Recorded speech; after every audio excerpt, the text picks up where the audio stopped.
ባለፈው ክፍል በዛራና ቻንድራ አንድ ሴትዮ ኩማሪ ኩማሪ እያለች እየተጣራች ወደ ነዛራ ቤት ስትገባ እናያለን። ሴትየዋ ቁጡ፣ ፊቷ የማይፈታና ኮስታራ ትመስላለች። ዱግባ ስለ ዛራ ጋብቻ ምንም የምታውቀው ነገር እንደሌለና ለቤተሰባቸው የቅርብ ሰው እንደሆነች ነው። ዱግባና ዛራ ፍቅራቸውን እየተገላለጹና የዛራ እናትና አባት ከጀርባ እያዩቸው እናያለን። አባትና እናት የደነገጡ ይመስላሉ።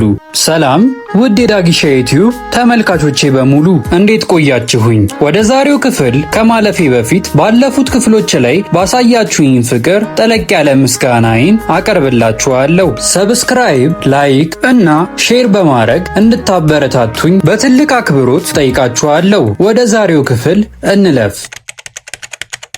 ዛራና ቻንድራ ክፍል 10። ፊልሙ ሲጀምር ዱግባና ዛራ በመገናኘታቸው አባትና እናት ተጨንቀው እናያለን። ለምን ይሆን? ይህንን ጥያቄ ከዛሬው ክፍል እንረዳለን። ዛራ ለዱግባ የጋብቻ ጥያቄ እንደመጣላትና ዱግባን ሳታስፈቅድ መቀበልም አለመቀበልም እንዳልቻለች ስትነግራት እናያለን። ምንም እንኳን ዱግባ ዛራ በመጣላት የጋብቻ ጥያቄ ደስተኛ ብትሆንም የዛራ እናትና አባት ለዱግባ ስላልነገሯት ተናዳ ወደ እነሱ ትዞራለች። ጉኒያል ለመሆኑ መቼ ነው ስለ ሰውየው ማንነት ምን ነግሩኝ ብላ ጠየቀቻቸው። አባትየው ቀጥሎም ሊናገር ሲል ጉኒያል ታስቆመዋለች። ቆይ መጀመሪያ ታጠቢና ረፍ በይ፣ ሻይ ላፍላለሽ አለቻት። ዱግባም ረፍት ስለማድረግ አታንሽብኝ፣ የቤቱ የመጀመሪያ ልጅ ነች የምታገባው ብላ የዛራን እጅ ይዛ ወደ ሳሎናቸው ትገባለች። የኔዋ ዛራ ሰርግ ነው፣ ምንም ነገር እንዳይጎልባት አለች። ዱግባ በዛራ ሰርግ ደስተኛ ሆናለች። የዛራም አባት ቀጥሎ ዱግባ ተመልሰሽ እስክትመጪ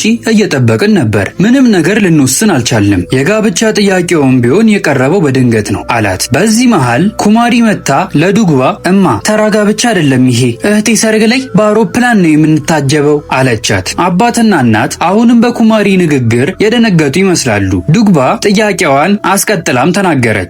ሙሽራው ሌላ ሀገር ነው እንደሚኖረው? ኩማሪ አውማዬ እህቴ ከዚህ በላይ መጾም አያስፈልጋትም፣ አማቻችን ደስ የሚል ቆንጆ መሆን አለበት፣ ዱባይ ነው የሚኖረው አለች። ይህን የሰማችው ዱግባ ፊቷ የተረበሸ ይመስላል። ምን እሷ ብቻ፣ ሀያትየው፣ የዛራ አባት፣ የዛራ እናት እና ቤት ውስጥ ያሉት ሰዎች ፊታቸው የተረበሸ ይመስላል። ምን አግኝተው ይሆን? ዱግባ ለኩማሪ ኩማሪ አሁንም ጸጉርሽን ሳታስይዢ ወጣሽ፣ ሂጂ በደንብ አስተካኪ ሂጂ አለቻት። ኩማሪ ቶሎ ክፍሉን ለቃ ስትወጣ እናያለን። ዱግባ ለቤተሰቡ አባላት ትሰማላችሁ፣ የሆነ ሰዓት ላይ መጥቼ ክፍሎቻችሁን እጎበኛለሁ፣ ልጆች ክፍላቸውን ለማስተካከል ሲወጡ እናያለን። ቀጥላም ዱግባ ለዛራ እኔ ምልሽ ለጸሎት እንዳታረፍጂ ጌታ ይባርክሽ አለቻት። ቀጥላም ሂጂ ልጄ። ዛራም ክፍሉን ለቃ ስትወጣ እናያለን። አሁን ክፍል ውስጥ ዱግባ፣ የዛራ አባት፣ የዛራ እናትና በእድሜ ተለቅ ያሉት ብቻ ቀርተው እናያለን።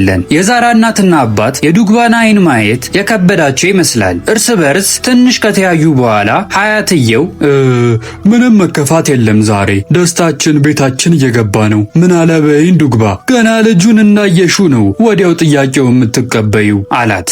ዱግባን ከፊቷ አይተን እንደተናደደች እንረዳለን። ምንም ማየት አያስፈልገኝም አባቴ፣ ሁሉም ሰው መልሴን ያውቀዋል አለች። በዚህ መሃል አባትየው አስቆማት። ዱግባ ግን ልትሰማው ራሱ ፍቃደኛ አልነበረችም።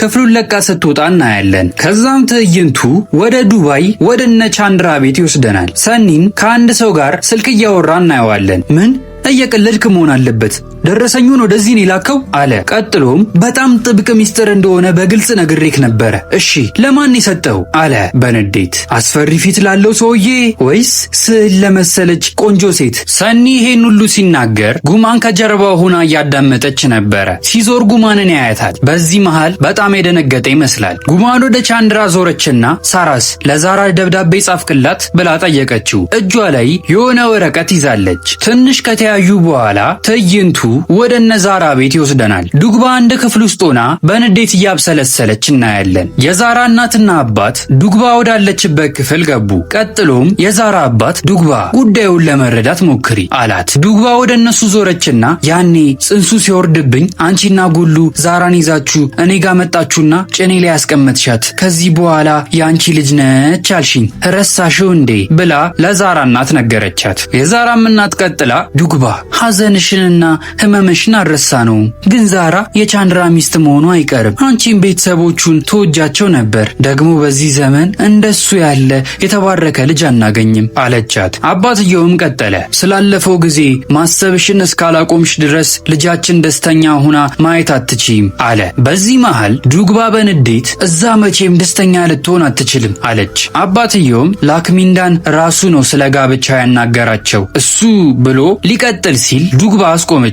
ባለፈውም እነሱ ነበሩ የጋብቻውን ሐሳብ ያመጡት፣ እኛ ግን ሁሌም ቃላችንን እንጠብቃለን፣ እነሱ ግድ የላቸውም አለችው። ቀጥሎም የባያስ ቤተሰቦች ሲበዛ ክፉ ናቸው። ሌላው ቀርቶ የልጃቸው እናት የሆነችውን ሴት ራሱ ከማታለል በጭራሽ ወደ ኋላ አይሉም አለች። ዛራ ለሱ ልጅ ሚስቱ ብቻ ሳትሆን ለእነሱም አማቻቸው ጭምር ነው የምትሆነው። ያቺ ስግብግብና አታላይ ሴት ባለችበት ቤት ውስጥ መቼም ቢሆን ልጄ ገብታ እንድታማረር አልፈልግም። እኔ እስካለው ድረስ ሊሆን የማይችል ነገር ነው አለቻቸው። አባትየውም እሺ ውሳኔሽን ለናንዱ አሳውቃለሁ፣ ግን ዛራስ አላት። ዱግባ የአባትየውን ፊት ከፍ ብላ አየችው። አታሳዝንሽም? እርግጠኛ ነኝ ልጄ እንዴት ደስ ብሏት እንደነበር አይተሻል ዱግባ አላት። ቀጥሎም ይሄ ጋብቻ ህልሟ ሆኗል። ይሄ ነገር ካልተሳካ ልቧ ይሰበራል። ከዛም ትዕይንቱ ወደነ ቻንድራ ይመልሰናል። ጉማን ሰኒና ቻንድራ እያወሩ ሳለ በመሃል አባትየው ይመጣል። በጣም የፈሩ ይመስላሉ። ምክንያቱም ያወሩትን ወሬ አባትየው የሰማ ስለመሰላቸው። እርስ በእርስ ከተያዩ በኋላ አባትየው ክፍሉን ለቆ ሲወጣ እናያለን። ይሄ የሚያሳየን አባትየው ምንም ነገር እንዳልሰማ ሲሆን ቻንድራ ለጉማን ምስጋናውን ገለጸላት። አመሰግናለሁ ደረሰኙን ለአባዬ ስላላሳየሽው። ጉማንም በእርግጥ አባትህን ልዋሸው አልችልም፣ ነገሩ ግን አንገብጋቢ ጉዳይ ስለሆነ ቢያንስ ዝም ማለት እችላለሁ አለችው። ጉማን ትንሽ ፈገግ ካለች በኋላ ስለዚህ ደረሰኝ የማውቀው ነገር የለም ብላ ለቻንድራ ሰጠችው። ቻንድራም አመሰግናለሁ ብሎ ተቀበላት። ጉማን ክፍሉን ለቃ ስትወጣ እናያለን። ሰኒ ከቻንድራ እጅ ላይ ያለውን ደረሰኝ ተቀበለውና ፈገግ አለ። ከዛም ትዕይንቱ ወደ ኢንዲያ ይወስደናል። ቦታው ሲታይ ደስ የሚልና የአምልኮ ስፍራ ይመስላል። ዛራና ኩሱም ጸሎታቸውን ሊያደርሱ ወደ ውስጥ እየገቡ እናያለን። ይህ የአምልኮ ስፍራ የሴቶች ብቻ ይመስላል፣ ምክንያቱም በአካባቢያቸው ላይ ምንም አይነት የወንድ ዘር እስካሁን አላየንም። ኩሱም ለዛራ ጥሩ ባል ለማግኘት ይህን ያህል መልፋት አለብን ማለት ነው ብላ ጠየቀቻት። ትዕይንቱ የሚያሳየን ሴቶቹ ጥሩ ባል ለማግኘት ለአምላካቸው የሚያረጉትን መስዋዕትና ጸሎት ነው። በአንድ ሸክላ የሚመስል ነገር ላይ በየተራ ወተት ሲያፈሱ እናያለን። ዛራ በእጇ የያዘችውን ወተት ለኩሱም ትሰጣትና ለአምላኳ እንዲህ ስትል ተናገረች። ወተቱን ለሚያስፈልጋቸው ሰዎች ልሰጠው ስለሆነ እባክህን ጌታዬ እንዳትቀየመኝ አለችው። ይሻላታል ወተቱን ከሚደፉት ለተቸገረ ሰው ቢሰጡትና ቢያጸድቃቸው ይሻላል እንደ ሐሳብ። ለማንኛውም እንቀጥል። ከዛም ዛራ ወተቱን ወስዳ ለተቸገሩ ሰዎች ስትሰጥ እናያለን። ከዛም ኩሱም ዛራ ወተቱ ዝም ብሎ ትቦ እስከሚፈስ አንድ የተራበ ምስኪን ሰው ሆድ ውስጥ ቢገባ ይሻላል። ሐሳቡ በጣም ደስ ይላል፣ ግን ጌታችን በአቋራጭ ቢሄድስ ብላ ጠየቀቻት። ዛራም ጥያቄው ግርታን ስለፈጠረባት ማለት ብላ ጠየቀቻት። ኩሱምም ቀጥላ ማለት ባልሰጥቶ ፍቅርን ቢነሳንስ? ከዛም ዛራ እንዲህ ስትል መለሰችላት፣ ባልነው እንጂ ፍቅርንማ ከዚህ ቀደምም ሰጥቶናል። ቀጥላም ብቻ የህይወታችንን አጋር ሲያገናኘን ያለንም ፍቅር በጠቅላላ መስጠት ይገባናል። ያገናኘንም እሱ ነው። ሁሉ ነገር የሚሆነውም እንደሱ ፍላጎት ነው። የሚወደኝም ባል ይሰጠኛል አለቻት። ኩማሪ እየሮጠች ወደ እነ ዛራ ስትመጣ እናያለን። ኩማሪ በእጇ ላይ የሆነ ወረቀት ይዛለች። ኩማሪ በእጇ የያዘችው ቻንድራ ከዱባይ የላከላት የዛራ ደብዳቤ ነው። ዛራ ገና ሺ ሳትይው ደብዳቤ መጻፍ ጀመረልሽ አለቻት። የቻንድራ ደብዳቤ። ኩሱም በፈገግታ ከአሁን በኋላ ዛራ ልቧ ይረጋጋል አለች። ቀጥላም ልጁን ባታየው እንኳን ይሄ ደብዳቤ ልቡን ያሳያታል አለቻት። ዛራ የምትገባበትን ጉድጓድ ያጣች ይመስላል። ፊቷ በፈገግታ ተሞልቷል። ደስታዋ ከፊቷ ላይ ይነበባል። ኩማሪ ዛሬ እኔም ሄጄ ለጌታችን መጸለይ አለብኝ። ከዛም ደብዳቤውን ለዛራ እያሳየቻት ይህን የመሰለ ደብዳቤ እንዲጻፍልኝ አለች። ጥላቸው እየሮጠች ልትጸልይ ሄደች። ዛራና ኩሱምም ደብዳቤውን ለመቀበል ከሷ እኩል ሲሮጡ እናያለን። ኩሱም ደብዳቤውን ከኩማሪ እጅ ላይ ከተቀበለች በኋላ በተራዋ መሮጥ ጀመረች። ዛራም የገዛ ለራሷ የተላከላትን ደብዳቤ ለመቀበል ኩሱምም ማሯሯጥ ጀመረች። ዛራና ኩሱም እየተሯሯጡ ባሉበት ሰዓት ዛራ ያደናቅፋትና እጇ ላይ የነበረው አልቦ ግማሽ ለግማሽ ይሰበራል። ኩሱም ይሄንን ስታይ ደንግጣ ትመጣና ይቅርታ ዛራ አላወኩ አልቻልኩኝም። ዛራም ችግር የለውም ኩሱም እስቲ አንብቢው ብላ ታዛታለች። ዛራ ከቻንድራ የተላከላትን ደብዳቤ ምን እንደሚል ለመስማት በጣም የጓጓች ይመስላል። ኩሱም ደብዳቤውን ከማንበቧ በፊት ዛራ የሚገርም ነገር ላሳየሽ፣ ደብዳቤው የተጻፈው በህንደኛ ነው አለቻት። ከዛም ማንበቧን ትቀጥላለች። ወይዘሪት ዛራ እንደዚህ አይነት ደብዳቤ ስጽፍ የመጀመሪያ ጊዜ ነው። ለእንደዚህ አይነት ደብዳቤ ተስማሚ የሚሆን ቃላት በደንብ አላቅም። ዛራ ከፊቷ ላይ ደስታ ይነበባል። ኩሱም ወደ እሷ ዞረችና የውጭ ዜጋን የተባለው ከአንቺ በላይ ህንዳዊ ሆኖ አረፈው አለቻት። ቀጥላም ደሞ ቃላቱ የፍቅር ግጥም እኮ ነው የሚመስለው አለቻት። ከዛም ትዕይንቱ ዱባይ ወዳለው